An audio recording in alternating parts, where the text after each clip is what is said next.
మూడు రోజుల పర్యటనలో భాగంగా ఢిల్లీలో ఉన్న తెలంగాణ ముఖ్యమంత్రి కేసీఆర్ ఇవాళ మోదీతో భేటీ కానున్నారు. ఉదయం 11:45 అపాయింట్మెంట్ ఇచ్చారని తెలంగాణ భవన్ వర్గాలు వెల్లడించాయి. నిన్న నీతి ఆయోగ్లో పాల్గొన్న కేసీఆర్ ప్రధానితో సమావేశమయ్యేందుకు సమయం కోరారు. ఈ భేటీలో మైనార్టీ రిజర్వేషన్ల గురించి చర్చించే అవకాశం ఉంది. మైనార్టీలకు సామాజిక వెనుకబాటుతనం ఆధారంగా 12% రిజర్వేషన్లు కల్పిస్తూ తెలంగాణ అసెంబ్లీ బిల్లు ఆమోదించిన విషయం తెలిసిందే. అయితే దీనిపై కేంద్రంలో అధికారంలో ఉన్న బీజేపీకి రాజకీయంగా పరస్పర భిన్నాభిప్రాయంతో ఉంది. మతపరమైన రిజర్వేషన్లు రాజ్యాంగ విరుద్ధమని, పార్టీ విధానం కూడా ఇందుకు వ్యతిరేకమని బీజేపీ పార్టీ నేతలు స్పష్టం చేశారు. అయితే ఈ భేటీలో మోదీ ఎలా స్పందిస్తారనేది ఆసక్తికరంగా మారింది. కేసీఆర్ మోదీ భేటీపై పూర్తి వివరాలు మా ప్రతినిధి మహాత్మా లైవ్ లో అందిస్తారు. మహాత్మా,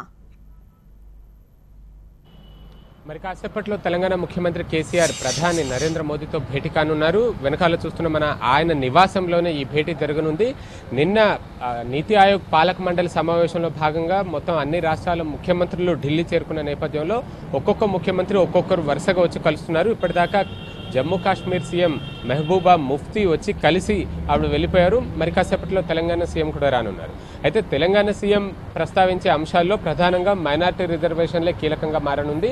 ఎందుకంటే ఈ మైనారిటీలకు 12% రిజర్వేషన్లు కల్పిస్తూ ఒక బిల్లును తీసుకొచ్చారు. అందుకోసం ప్రత్యేకంగా అసెంబ్లీని సమావేశపరిచి మరీ ఈ బిల్లును తీసుకుని వచ్చారు.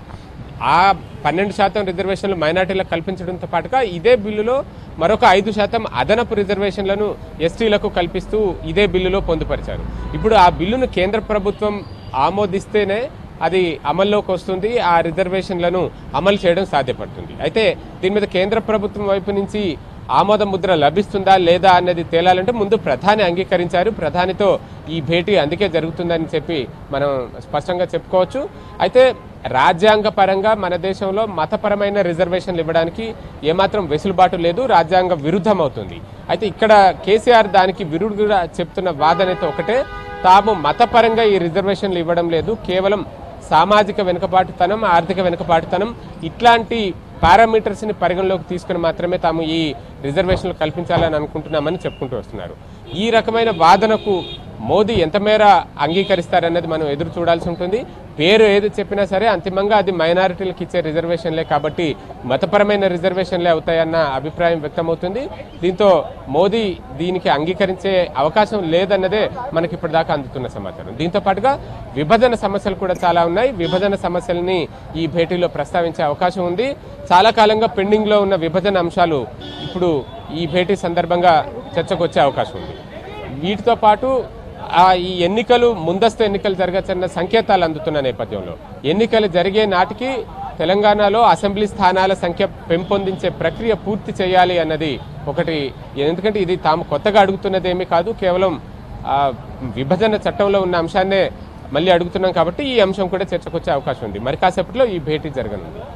రైట్ మహాత్మా, ఎస్సీలకు 5% అదనపు రిజర్వేషన్, అలానే ముస్లిం మైనార్టీ రిజర్వేషన్లపై చర్చించే అవకాశం ఉన్నట్లు తెలుస్తోంది. అయితే మతపరమైన రిజర్వేషన్స్ కు ప్రోత్సహించమని, సామాజిక ఆర్థిక వెనుకబాటుతనం ఉన్న వారికే రిజర్వేషన్లు వర్తిస్తాయని మోదీ ఇంతకు ముందే చెప్పారు. అలానే ముందస్తు ఎన్నికలు, అసెంబ్లీ స్థానాల పెంపుపై కూడా చర్చ జరిగే అవకాశం ఉంది.